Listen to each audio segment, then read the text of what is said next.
जलगांव महानगरपालिका चुनाव की घोषणा होते ही शहर का राजनीतिक माहौल गर्मा गया है और शिवसेना शिंदे गुट पूरी ताकत के साथ मैदान में उतर गया है। 15 जनवरी को 19 वार्डों से 75 नगर सेवक चुने जाएंगे।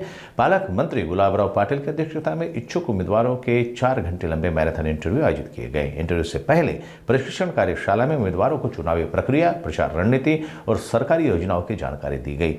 लगभग 300 उम्मीदवारों ने भाग लिया, जिसमें युवा, महिलाएं, पेशेवर और अनुभवी कार्यकर्ता शामिल थे। इस तरह शिवसेना शिंदे गुट की संगठनात्मक ताकत और जनाधार बढ़ा, जिससे जिले का राजनीतिक परिदृश्य और रंगीन होने की संभावना है। ऐसी जानकारी मीडिया से बातचीत में मंत्री गुलाबराव पाटिल ने दी। निवडणुकीची घोषणा होणार हे सगळ्यांना माहित होतं, पण आता आज अधिकृत घोषणा झाली। 15 तारखेला मतदान या ठिकाणी होणार आहे। 23 तारखेपासून तर 30 तारखेपर्यंत उमेदवारी अर्ज अशा पद्धतीने निवडणूक आयोगाने या ठिकाणी घोषणा केलेली आहे। आज आमच्या शिवसेना पक्षाच्या या ठिकाणी मुलाखती होत्या। जवळपास 300 लोकांनी या ठिकाणी 19 प्रभागाकरता मुलाखती दिलेल्या आहेत। बघा, सन्मानाने जागा वाटप झाल्या तर 100% आम्ही महायुतीने लढू, आणि जर सन्मानाने होत नसेल तर मग आमची एक स्वबळावरची तयारी आहे। पण वरचे जे आदेश आहे की महायुती करावी, त्या पद्धतीने आम्ही प्रथम त्या गोष्टीला प्राधान्य देऊ, आणि त्या गोष्टीला प्राधान्य दिल्यानंतर जर आम्हाला व्यवस्थित जागा मिळत नसतील तर मग कार्यकर्ते जे सांगतील तो कार्यकर्त्यांच्या सन्मानाच्या माध्यमातून त्यांच्या सूचनेनुसार आम्ही पुढचं पाऊल टाकू। किती जागा अपेक्षित आहे तुम्हाला?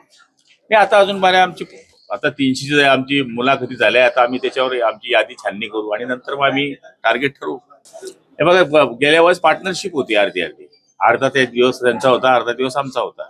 त्यामुळे अर्धा आता आम्हाला असं म्हणता येणार नाही, पण आमच्या काळामध्ये जी कामं झाली, त्यांच्या काळामध्ये जी कामं झाली त्याचा सुद्धा लेखोजोखा त्याला केला पाहिजे। पालकमंत्री म्हणून सुद्धा आपण शहरामध्ये असा काही विचार केला नाही की हा वार्ड कोणाचा आहे, हा भाजपचा आहे का शिवसेनेचा आहे काय। शहर म्हणून आपण विकासाची कल्पना डोक्यामध्ये ठेवली आणि जवळपास 150 कोटी रुपये आपण डीपीडीसी मधून या शहराला दिलेले आहेत। मुंबई महापालिकेसाठी ठाकरे बंधू एकत्र येऊन मराठी महापूर मुंबईचा असं सांगितलं जाते। नेतृत्व अंबादास दानवे बोललेले आहेत। मराठी माणूस व्हायला पाहिजे हे आमची पण भूमिका आहे।